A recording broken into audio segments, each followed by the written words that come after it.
बहुत समय पहले की बात है। उज्जैन नगरी का प्रतापी राजा विक्रमादित्य अपनी वीरता, न्यायप्रियता और बुद्धिमत्ता के लिए पूरे संसार में प्रसिद्ध था। विक्रम अद्भुत साहसी था और किसी भी चुनौती से घबराता नहीं था। एक दिन प्रातःकाल जब राजा विक्रमादित्य राजदरबार में अपने मंत्रियों के साथ राज्य के कार्यों में व्यस्त थे, तभी एक बूढ़ा साधु दरबार में आया। साधु के चेहरे पर गहन तेज था और उसकी आंखों में रहस्य की गहराई झलकती थी। साधु ने विक्रमादित्य को प्रणाम किया और कहा, महाराज, मैं आपके न्याय और पराक्रम की प्रशंसा सुनकर आपके पास आया हूं। मेरी एक विनती है जिसे केवल आप ही पूरी कर सकते हैं। राजा विक्रम ने साधु से कहा, हे साधु श्रेष्ठ, कहिए आपकी क्या सेवा कर सकता हूं। साधु बोला, महाराज, मैं गहन तपस्या में लीन हूं और मेरी साधना में एक विघ्न उत्पन्न हो रहा है। श्मशान भूमि के पास एक प्राचीन वटवृक्ष पर एक रहस्यमय शव लटका है। वह शव अद्भुत शक्तियों से युक्त है।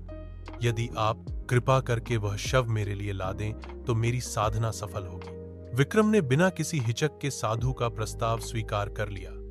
वह जानता था कि साधु की साधना में सहायता करना एक पुण्य कार्य होगा। रात का समय था, अंधेरी अमावस्या की रात। चारों ओर सन्नाटा छाया हुआ था। केवल श्मशान की ओर उठती हुई धुंधली अग्निशिखाएं और रहस्यमयी हवाओं की आवाजें वातावरण को और भयावह बना रही थी। राजा विक्रम अपने शस्त्रों से सुसज्जित होकर श्मशान की ओर चल पड़े।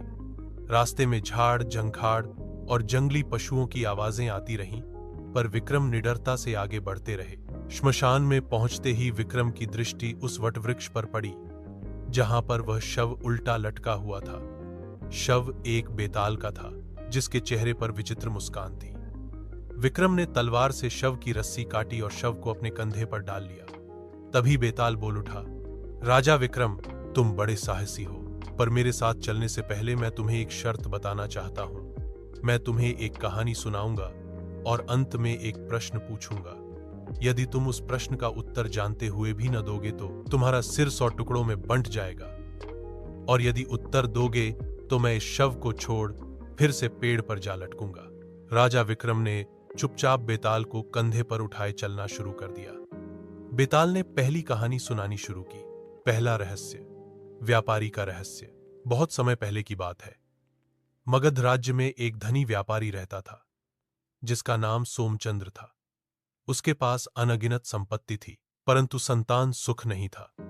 उसकी पत्नी सुमति प्रतिदिन मंदिर में जाकर संतान प्राप्ति के लिए प्रार्थना करती थी। कई वर्ष बीत गए। एक दिन उन्हें एक साधु मिला जिसने उन्हें एक फल दिया और कहा कि इसे खाने से तुम्हें संतान होगी। फल खाने के कुछ महीनों बाद सुमति गर्भवती हुई और एक पुत्र को जन्म दिया। पुत्र का नाम रखा गया सुधीर। सुधीर बचपन से ही विलक्षण बुद्धि और पराक्रमी था। जब वह युवा हुआ तो उसके पिता ने उसे व्यापार में लगा दिया।